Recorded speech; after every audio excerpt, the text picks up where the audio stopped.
ويتبع غير سبيل المؤمنين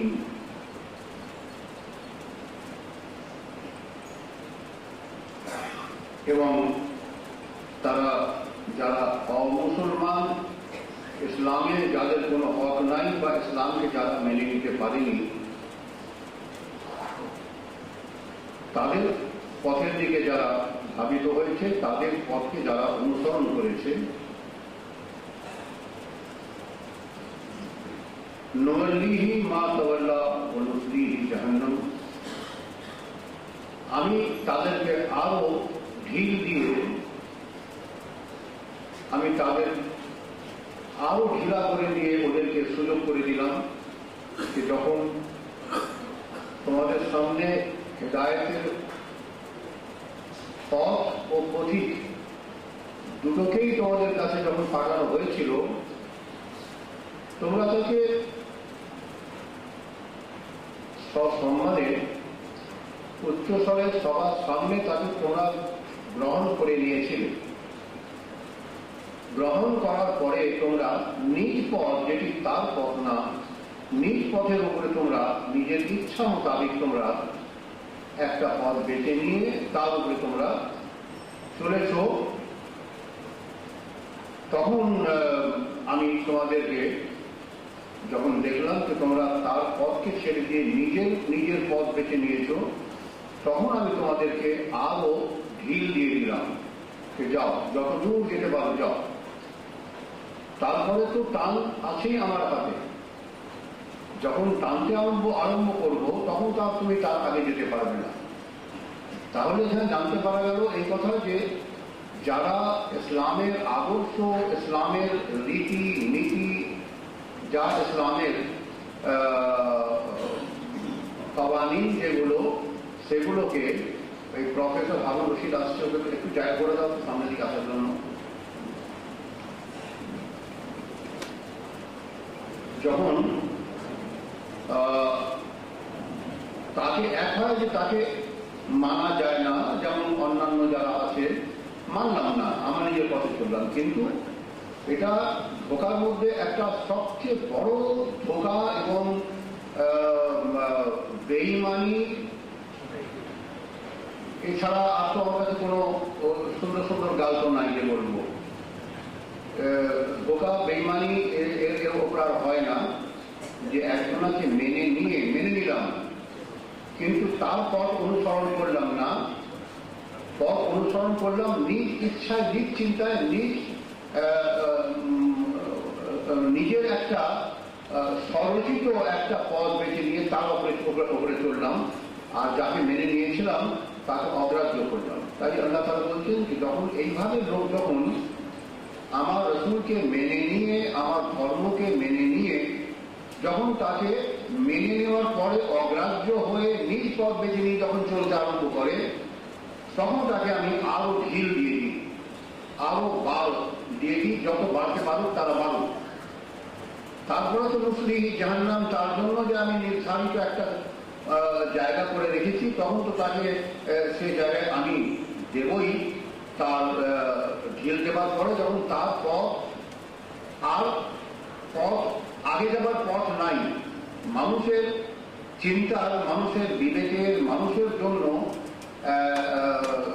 বিবেক বুদ্ধি যে মানুষকে আল্লাহ দিয়েছেন তার একটা সীমা আছে, সীমা একটা আছে, শেষ সীমা আছে। ওই সীমার আগে কেউ যেতে পারেনি। কোনো যত হামান, কারুন, ফিরআউন, শাদ্দাদ, নমরুদ যাই বলো না কেন, বা অন্যান্য যে কোনো পয়গম্বর, যে কোনো রাসূল, যে কোনো নবী, যে কোনো হোক না কেন, তাদের একটা সীমা লঙ্ঘন করতে আর কেউ পারেনি। একটা সীমাবদ্ধ হয়ে তাকে ফিরে আসতে হচ্ছে। কিন্তু আল্লাহর কোনো সীমা নাই, তার সীমাবদ্ধ, আল্লাহ তাআলা কোনো সীমাবদ্ধে উনি নাই, ওনার কোনো শেষ নাই, ওনার কোনো আরম্ভ নাই, যার মোকাবেলা কোনো সৃষ্টি করতে পারে না। এটি আমি একটা যে নতুন কথা বললাম এমনটি কিন্তু না, এটা তোমরা সবাই জানো যে আল্লাহ কোনো সীমাবদ্ধ না, বা তার কোনো একটা সীমা নাই যে এই পর্যন্ত আল্লাহ সীমা, তারপরে আল্লাহ যেতে পারে না, এমনটি কথা না। এটি হলো সৃষ্টির ব্যাপার, যে সৃষ্টি একটা সীমা পর্যন্ত যেতে পারে, যতই বড় সে আফলাতুন হোক না কেন, একটা সীমা পর্যন্ত যেতে পারবে, তারপরে সে যেতে পারবে না। তাই আল্লাহ তাআলা এখানে বলছেন যে যারা আমার এবং আমার রাসূলের পথ মেনে নিয়ে কিন্তু তার উপরে না চলে নিজের ইচ্ছার একটা পথ বেছে নিয়ে তার উপরে যখন চলতে আরম্ভ করে, তখন তাকে আমি আরো ঢিল দিয়ে দিই, তাকে আরো ঢিল দিয়ে যত দূর পর্যন্ত যেতে পারে যা, তার জন্য কোনো, আর সে মনে করছে যে এই তো আমাকে আর বাধা দেওয়ার কি আছে, আমি তো পারলাম তো, কই আমি তো আর কিছু হাঁটতে পারছি না। হ্যাঁ, এটা আল্লাহ তাআলা এখানে তাই করছে, কে তাকে বারবার সুযোগ দিয়ে দেওয়া হয়, বেড়েছে বাড়তে বাড়তে তার সীমা পর্যন্ত যখন সে যাবে তখন আর বাড়তে পারবে না। সেখানে আর পাস করার কোনো সুযোগ নয়, সেখানে পাস না, সেখানে ফপাস। বুঝতে পেরেছ? সেখানে ওই সীমা অতিক্রম আর সে করতে পারবে না, আর যে সীমাটি সে অতিক্রম করতে পারবে না তার জন্য যেটি শেষ সীমা, সেটি হচ্ছে তার জন্য নুসলিহি জাহান্নাম। এটি কোরআন বলছে, তার জন্য সেটি হচ্ছে নুসলিহি জাহান্নাম। ওর ঠিকানা ওইখানেই, ওর আগে যেতে পারবে না, ওর ঠিকানা ওইখানেই সীমাবদ্ধ, ওটাই তার জন্য জাহান্নাম। সেখানে তার ফেসলা হয়ে যাবে ও সাআত মাসিরা, কতই ভয়ানক সে দৃশ্যটি হবে, যেটিকে হযরত আব্দুল আজিজ মুহাদ্দিস দেহলভী रहमतुल्लाह अलैह এইভাবে বলেছেন, और जो रसूल सल्लल्लाहु अलैहि वसल्लम का खिलाफ करे बाद उसके कि हक रास्ता उस पर खुल चुका हो और फिर इस्लाम के रास्ते से जुदा राह चले, तो फिर हम उसको उसके रास्ते पर छोड़ देंगे और उसको अपने गज़ब में दाखिल करेंगे, और क्या ही बुरा हाल है पलटने का। जॉर्ज बार्नार्ड शॉ এইভাবে বলেছে, if anyone contends with the messenger even after guidance has been plainly conveyed to him and follows a path other than that becoming to men to faith, we shall leave him in the path he has chosen and land him in hell. What an evil refuge! এইভাবে বিধর্মীরা, ধর্মের মানুষেরা এই আয়াতে কারিমা তর্জমা এইভাবে করে গেছে। এখন আমি তোমাদের একটু এটার উপরে আমি দেখো, মানুষ এটি তোমার মনে রেখো, এমন আজবা কথা আমি বলছি না। তিনটি জিনিস আমি, তিনটে মানুষের, three kinds of human being যারা হিউম্যান বিংয়ের তিনটে ভাগ করা হয়েছে। একটা হচ্ছে এহসাসে কামিল, এটা লিখে রেখো বা মনে রেখো, এহসাসে কামিল, আর এহসাসে মুহমিল, আর এহসাসে নাকিস। এই তিনটি কথা মনে রেখো। আমি আবার রিপিট করতে পারবো কি পারবো না আমি জানি না, যখন যখন মনে পড়ে তখন তখন বলি। এগুলো এই তিনটি ভাগে মানুষ জাতি বিভক্ত, সেটি নর হলেও নারী হলেও। এখন কোনটিকে কি বলে, কেন, ওটা কিভাবে বলা হয়েছে, খুব অল্প কথা আমি বলে দিই যে এহসাসে কামিল, আর একটা হচ্ছে এহসাসে নাকিস, আর একটা হচ্ছে এহসাসে মুহমিল। মুহমিল যে লিখত, হয়তো বাংলা লিখত, ওটা ময়রস্বিকা দিয়ে দিতে পারো, আর ময়রস্বিকা এবং ল, এহসাসে মুহমিল। এখন এহসাসে কামিল কাকে বলে? এহসাসে কামিল তাকে বলা, সেই মানুষদের বলা হয় যে মানুষরা কোনো কাজ করছে এবং সেটিকে মেনে নিচ্ছে, যেটি ভুল হচ্ছে সে ভুলটিকেও মেনে নিচ্ছে, আবার যে কাজটি ভুল হচ্ছে না তাকেও মেনে নিচ্ছে। এটি কিন্তু ধর্মের আলোকে, এটা হিন্দুও হতে পারে, খ্রিস্টান হতে পারে, মুসলমান হতে পারে, এনি কাস্ট অ্যান্ড ক্রিড, যে কোনো ব্যক্তি হতে পারে না কেন, ইনসানের কথা বললাম, ইনসানের ভেতরে এইগুলো। ভুলটিকেও সে মেনে নিয়ে ভুল করেছি, এই কথাটি কিন্তু এর সংখ্যা অল্প যারা ভুল করে এটাই যারা কনফেস করে, এগ্রি করে যে আমি ভুল করেছি। এই ভুলটিকে জলদি কেউ মানতে চায় না, এর জন্য পশুত্ব ভাব, পশু জলদি নিজের ভুল মানতে চায় না, কারণ পশুত্ব ভাব মানুষের মধ্যে আছে। তো এটি সংখ্যায় অল্প যারা এহসাসে কামিলদের বলা হয়, যারা ভালোটিকেও ধর্মের আলোকে ভালো বলে ওটি গ্রহণ করে নিয়েছে এবং এটি ইউনিভার্সাল ট্রুথ। এই ভালোটি হবে ইউনিভার্সাল ট্রুথ, যেটিকে সমস্ত পৃথিবীর মানুষ যেটিকে স্বীকার করে নেবে যে এটি কাজটি ভালো। আর একটা হচ্ছে এটি এহসাসে কামিল। আর মন্দটিও সেই, যে মন্দটি ইউনিভার্সাল, এটাও ট্রুথ হবে যে মন্দটিকেও সেইভাবে মেনে নেবে যে এটি সবার কাছে মন্দ, যেটি আমার কাছে মন্দ, আমিও যে কাজটি করছি এটি ভালো করিনি, এটি মন্দ করেছি, এটা সবার কাছে মন্দ, হোল ইউনিভার্সের কাছে এটি মন্দ ঠেকতে হবে। এটিকে বলা হবে এহসাসে কামিল। আর একটা হচ্ছে এহসাসে মুহমিল। এহসাসে মুহমিল তাকে বলা হবে যে কাজটি ভালো করেছি নাকি মন্দ করেছি। হয়তোবা ভালোই করেছি মনে হয়, আমার তো মনে হয় ভালোই করেছি, কিন্তু ওই কাজটি অন্যের চোখে খারাপ মনে হচ্ছে, অপরের চোখে সেই কাজটি মন্দ ঠেকছে, বা ওই ইউনিভার্সের কাছে সেই কাজটি ভালো না, কিন্তু আমি যে করেছি এই কাজটি মনে হয় আমার কাছে ভালোই করেছি। এখন অপরের চোখে ভালো না, আমার চোখে ভালো, একে বলা হবে এহসাস মুহমিল। আর এহসাসে নাকিস, এহসাসে নাকিস তাকে বলা হবে যে অপরের চোখেও মন্দ, আমার চোখেও মন্দ, কিন্তু আমি এটা করব। অপরের চোখেও মন্দ, আর আমি যে করলাম কাজটি আমার চোখেও মন্দ, কিন্তু আমি এটা করব। তোমার যায় আছে, যায় আছে, ঠিকঠাক, এটি কি যায় আছে, আমি এটা করব। এটি হচ্ছে এহসাসে নাকিস। এই তিন ধরনের মানুষ আমরা যারা এখানে বসে আছি, আমাদের মধ্যেও, আমাকে নিয়েও, ওয়ালিউল্লাহ এর মধ্যে শামিল, ওয়ালিউল্লাহ এর মধ্যে শামিল, আম্বিয়া কারামের মধ্যে শামিল। এই তিনটি জিনিস আমাদের সবার মধ্যে আছে, এহসাসে কামিল, এহসাসে মুহমিল, এহসাসে নাকিস। এই তিনটি হলো মানুষের আপনজন। এখন তোমরা কোনটা কি এভাবে বিবেচনা করে দেখো, তোমরা এহসাসে কামিল তোমাদের মধ্যে আছে না এহসাসে মুহমিল, না এহসাসে নাকিস, আমি তো এটা জানি না। আমি আমাকে বিবেচনা করে দেখবো, তোমরা তোমাকে বিবেচনা করে দেখবে যে তোমরা যে কাজটি করেছ মন্দ, সেটি তোমার কাছে মন্দ ঠেকছে কিনা।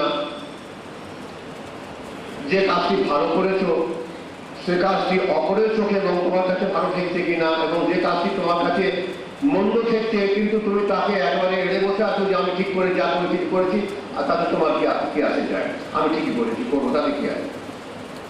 এই ধরনের তিনটে হলো মানুষের ফিতরাত। এই তিনটে জিনিসের জন্য আবার আমি বলবো সাধনা, আমি বারে বারে এক কথাই বলেছি যে যখন মানুষের কোনো এই ধরনের কোনো পরিবেশ এসে পড়ে, তখন তার জন্য সাধনা ছাড়া আর কোনো পথ নাই। দেখো, ধর্ম একটা এমন জিনিস, যে ধর্ম, যে জিনিসটি ধর্ম, যাকে তোমরা ধর্ম বলো, অন্য কথায় এটাকে ফর্মুলা বলা হবে। এটাকে ধর্ম একটা ফর্মুলা, অনেক আগে আমি বলেছি যে ধর্ম ফর্মুলা। এখন যদি বলি যে ধর্ম ফর্মুলাও বটে, তবে ধর্ম যাকে বলা হয়, ধর্ম বলতে একটা কোনো এমন জিনিস যাকে গ্রহণ করতে হবে জীবনে, এবং যাকে গ্রহণ করলে জীবনটি জীবনের রূপ ধারণ করবে এবং পশুত্ব এবং মনুষ্যত্বের মধ্যে পার্থক্য পরিলক্ষিত হবে, সেটার নাম হচ্ছে ধর্ম। এবং ওই ধর্মকেই সাধকরা, ধর্মকেই বলেছে সাধনা। যারা সাধক, যারা হিন্দু সাধক, যারা মুসলমান সাধক, যেমন 12 ব্রহ্মচারী এই যুগে হিন্দু সাধকের শীর্ষ স্থানে তার স্থান। তার নাম হচ্ছে বালক ব্রহ্মচারী, যিনি এখন তার মুসলমান শিষ্য আছে, হিন্দুও তার শিষ্য আছে। তার বয়স এখন 250 বছর, কিন্তু দেখলে এই ছেলেটির মতো বয়স মনে হবে 30-35 বছর বয়স। সে এখন অযোধ্যায় বসবাস করছে।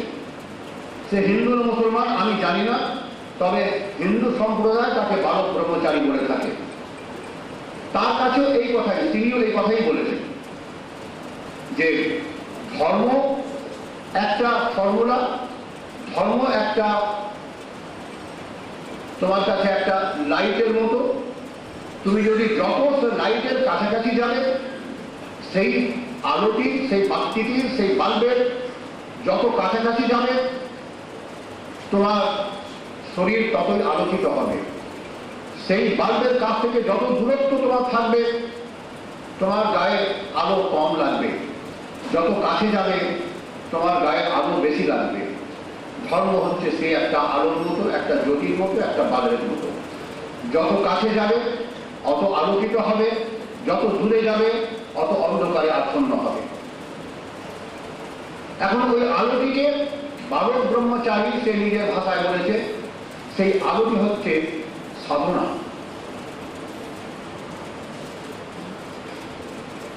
সে আলোটি হচ্ছে সাধনা।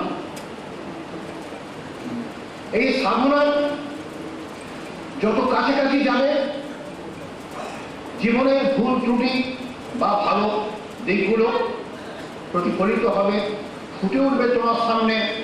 তোমার আমল, তোমার জীবন তুমি তোমার চর্মচক্ষু দিয়ে দেখতে পাবে।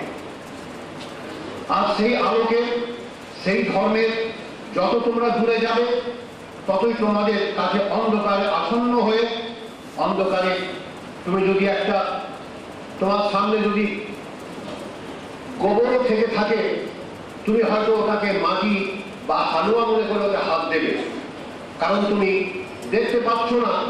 তুমি অন্ধকারে আসন্ন, যার জন্য মনে করছো একটা বাসনে কোনো গোবর যদি রাখা হয় আর একটা বাসন যদি হালুয়া রাখা হয়, তোমার হাত যেদিকে যাবে তুমি সেটাই ওটা মনে করবে। যদি হালুয়ার দিকে যায়, মনে করবে হয়তো এটা গোবর হতে পারে। যদি গোবরের দিকে যায়, মনে করবে হয়তো এটা হালুয়া হতে পারে। কারণ ওখানে আলো নাই। যেখানে আলো নাই, সেখানে তোমার হাত যেখানেই যাবে, তুমি সেটাকেই তোমার মনের মতো করে ওটাকে চিন্তা করে নেবে, হয়তোবা এটাই হতে পারে। ধর্মে কিন্তু হয়তোবা বলে কোনো জিনিস নাই। ধর্মের মধ্যে হয়তোবা এই শব্দটি ধর্মের মধ্যে নাই, এটা আউট অফ ডিকশনারি। হয়তোবা বলে ধর্মের মধ্যে নাই, কোনো ডাউটফুল জিনিস বলে ধর্মের মধ্যে নাই। ধর্ম একটা লাইট, তোমাকে মন্দ দেখিয়ে দেবে, ভালো তোমাকে দেখিয়ে দেবে। তা যে কোনো ব্যক্তি, যেমন শ্রী রঘুনাথ ভিক্ষু, যেটি রবীন্দ্রনাথ ভিক্ষু, যেটা বুদ্ধিস্ট, যে এখন রবি ভিক্ষু, যে যার নাম, যিনি এখন শীর্ষস্থানে ভিক্ষু। এদের মধ্যে আছে কি বলে ওদেরকে, এক্ষুনি বললাম তো নামটা, ব্রহ্মনা কিচ্ছু না, ধর্মটার নাম বলো না, বৌদ্ধ ধর্ম। হ্যাঁ, তো রবি যে আছে এখন, সে রবি ভিক্ষু, তিনি এখন শীর্ষস্থান। তার কথাও এটাই যে ধর্ম হচ্ছে একটা লাইট, ওটাই হলো তোমার জন্য সাধনা। এই সাধনা যত কাছাকাছি যাবে, তোমার জীবন আলোকিত হবে। এই সাধনা যত দূরে থাকবে, তোমার জীবন তত অন্ধকারে আসন্ন হবে। তোমার জীবনে তুমি কি করছো না করছো তুমি কিচ্ছু বুঝতে পারবে না। যেমন এই যুগে যারা পলিটিশিয়ান, এই যেখানে অনেকগুলো পলিটিশিয়ান বসে আছে, আবার পলিটিশিয়ান ছাড়া যারা পলিটিক্সকে যারা মানতে চায়, গ্রহণ করতে চায়, তারাও এখানে বসে আছে। এদের কাছে আবার যারা রাজনীতি করবে, তারা যেন ধর্ম বাদ দিয়ে রাজনীতি করে, এটি ওরা বলে থাকে। রাজনীতি, ধর্মকে আবার রাজনীতির মধ্যে নিয়ে শোনা, এর চেয়ে বড় বাঁদর আর কে হতে পারে? এর চেয়ে বড় বেহুদা আর কে হতে পারে? ওরা কেউ জানে না যে ধর্ম ছাড়া কোনো রাজনীতি হয় না। ধর্ম ছাড়া কোনো রাজনীতি হয় না। শ্রী রামচন্দ্রের জীবন